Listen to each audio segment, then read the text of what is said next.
Have you found it difficult to navigate through our content because you've been worried that what you hear will send you emotionally in various different directions? Have you been looking for a smooth and non-triggering path to where you want to be? If so, this video is for you. This class is really for you. And I want to talk about this because these type of questions come up very often. For example, I got this question just the other week. Somebody in our immunity program said, "Hey, can you tell me about a success story by someone who worked shifts that isn't triggering?" And I've had a variety of that one many times. Can you tell me about a success story about somebody like me, but that isn't triggering, right? Or somebody like or something like this. Somebody told me the other day that they browse our content, and then they kind of look at the thumbnail and the title and say, I make sure it's not doesn't sound triggering, and only then do I go ahead and watch it. I don't want it to be triggering, something like that. And there's some trickiness here in the navigation of our content to where you want to be. And so that's why we're doing this class today. And I broke it up into 3 portions. One is, what do we really mean? What exactly do we mean when we use the word triggering? And then we're going to look at a common tricky idea that's really helpful to know about. And then thirdly, we're going to kind of get practical and see how we can meet these situations and find our way to where we want to be. Now, before we go there, I have a quick announcement, and it is that small group discussions, or SGDs, small group discussions, are back. It's been several months, but for those of you who don't know what I'm talking about here, a small group discussion is a Zoom call that is limited to typically up to 6 participants. And there is a presentation by a coach, and that's just a few minutes. And then there's kind of a round robin where we check in with everybody, what questions they have, and we really learn together. And historically, they've been very popular, always been sold out. And what I did differently this time is I asked other coaches to host them. So well, that's not new. We've done that before, but I kind of put together a schedule for May. So there are 3 small group discussions happening in May. One is hosted by myself and Coach Richard, one by Coach Veronika, one by Coach Alina. No, sorry, Coach Ali. I get confused. Ali and Alina are so close. It's Coach Ali. And there's going to be a link in the description to this video if you are interested. All right, so with that said, let us jump in here and look at the first section. What do we mean by using the word triggering? Well, I looked online, and one of the definition I found is this one: to cause a strong emotional reaction of fear, shock, anger, or worry in someone, especially because they are made to remember something that has happened in the past. If we kind of abbreviate this, summarize this, we can say that triggering is something that makes us feel scared. In the example we just looked at, they mentioned other emotions like anger, but in our context, in terms of talking about insomnia and the inner struggle, it's really about fear. When somebody talks about something that's triggering, that means it's something that made them feel scared. Triggering, in other words, is something that makes us feel scared in our context. Now, here's the thing. Here's where I hope to present something that's a little bit new here. In kind of culturally, the word triggering has also come to mean something else. And we often hear of the word triggering used as signifying something that is like irresponsible or thoughtless use of language. When somebody's just not thinking about how their use of language will make other people feel, or when it is intended to cause a strong emotion without anything else. When somebody says something that is the sole purpose is to evoke a really strong emotional reaction, and that's it. Sometimes when we say that was just triggering, we mean that just made us feel really, really frazzled, and without offering anything except for that. Sometimes we use the word triggering in that sense. You can see already here there's kind of 2 ways. Sometimes triggering just means something that makes us feel scared, and sometimes triggering means something that has no other intent but to make us feel scared. That's also so odd, those effects there. I'm using my phone to record this, and interesting things happen when we use that. Anyway, okay.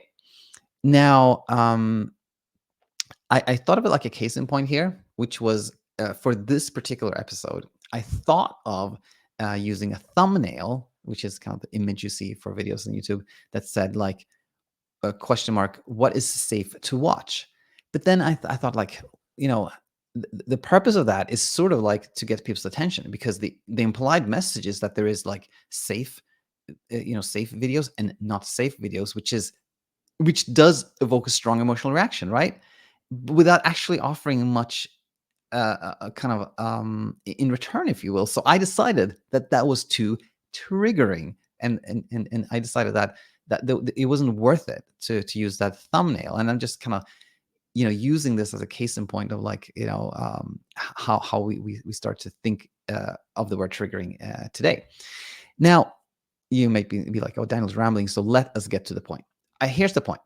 What we know is that when we humans attempt to kind of escape, get away from, avoid, uh, run from an emotion, that inadvertently teaches our brain that this emotion, which is always harmless, emotions are always harmless, is a threat, a danger, something we should try to avoid, which leads to a place where, the idea that this emotion is a harmful thing or a threat is either created or strengthened, which leads us to this like fear situation. We're scared of our own emotions. And typically, what we're scared of is to feel scared. And you can imagine how this is very, very tricky, because we all feel scared daily. It's just part of the human experience. We feel anxious, worried about something every day, right? But if we then are scared of feeling that way, then a little anxiety can provoke more anxiety, which then makes us more scared because we're scared of feeling scared. And we can see that when we're scared of being scared, then we can pretty much feel scared all of the time because of this loop of this kind of fear and feel loop, which really comes from attempts to avoid feeling scared. So that's really, really helpful to keep in mind. But on the other hand, none of us humans will choose to feel really, really uncomfortable when that doesn't provide anything for us. There's no constructive, value, and there's no entertainment value. And you're really like, what is Daniel talking about here? Entertainment value. Well, the thing is that we actually often choose to feel scared in the context of, for example, watching an exciting movie, a thriller. We will feel quite anxious, but it's like it's our own decision. We chose that, right? So it doesn't bother us. And a little teaching point there is that feeling scared or anxious in itself doesn't necessarily feel uncomfortable. In certain circumstances, that's exactly what we want. So just a little parenthesis here. But the point I wanted to make here is really that a willingness to feel triggered, as in, a willingness to feel scared, that actually really, really helps to make our journey easier, because that's a move away from fear of fear. On the other hand, when we think something will only serve us to feel unwell, there's no other, it will lead nowhere else, then of course we will choose not to go there, right? And the difference here is that choosing not to go someplace, that is not just an impulsive escape, like, oh no, I can't feel scared. Let me run away. I can't feel this way. That's not good. It becomes like, oh, I see this article online which says that if you don't sleep enough, you will get this. That could be like, if I read this, the only thing that will happen is I feel really scared. It won't give me anything. Like, then we can just choose to not do that, right? But what's really helpful here is that when we understand what we talked about, then instead of uh, you know feeling like we're on a very, very kind of fragile journey where we have to really watch our steps, things really start to change. And we'll talk more about that in a second. Now, what is this common tricky idea that I talked about earlier? Well, it is the following. Like, when somebody asks me something like, hey, Daniel, can you point to any videos that teach me about this that are not triggering?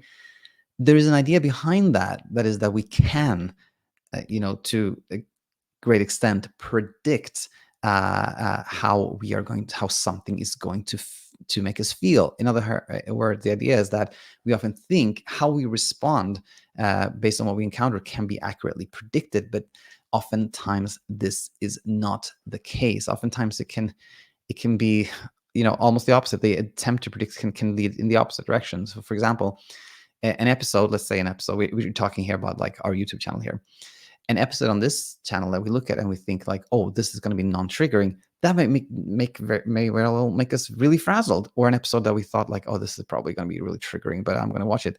makes us feel like great relief. And the point here is that we cannot really predict how things are going to make us feel in many, many circumstances. And why does this help to know? Because this is where I was kind of going earlier.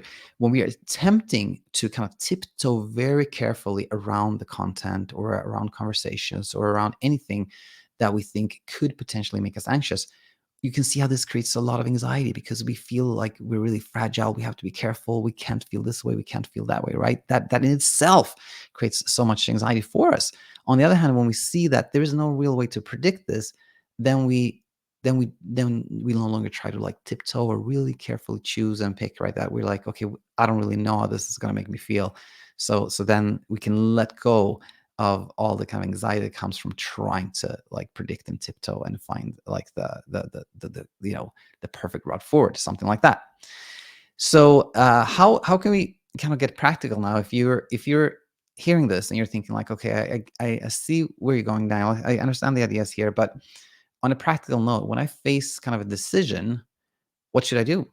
Let's say I see like you have this episode on this particular topic, and I don't know if I should watch it and it'll be helpful for me, or I should not watch it, you know? So here's what I think courage and kindness comes in. Like I have courage and kindness behind me here as a kind of a reminder of one of the most helpful teachings I think we have. And both courage and kindness, I think, are incredibly helpful. Let me expand on this. When you find the courage to watch something or take part of a conversation or do something that you previously avoided because you were afraid that that would make you afraid, that courage leads to a place where you're teaching your brain that feeling scared is not harmful. It is nothing we need to worry about. And then the fear fades and our journey really does become so much smoother, right? So courage can make a huge difference. On the other hand, when you face the same decision, you're like, should I do this or not? And you go like, I don't think this is for me right now. You can look at that as an act of kindness, gentleness with yourself.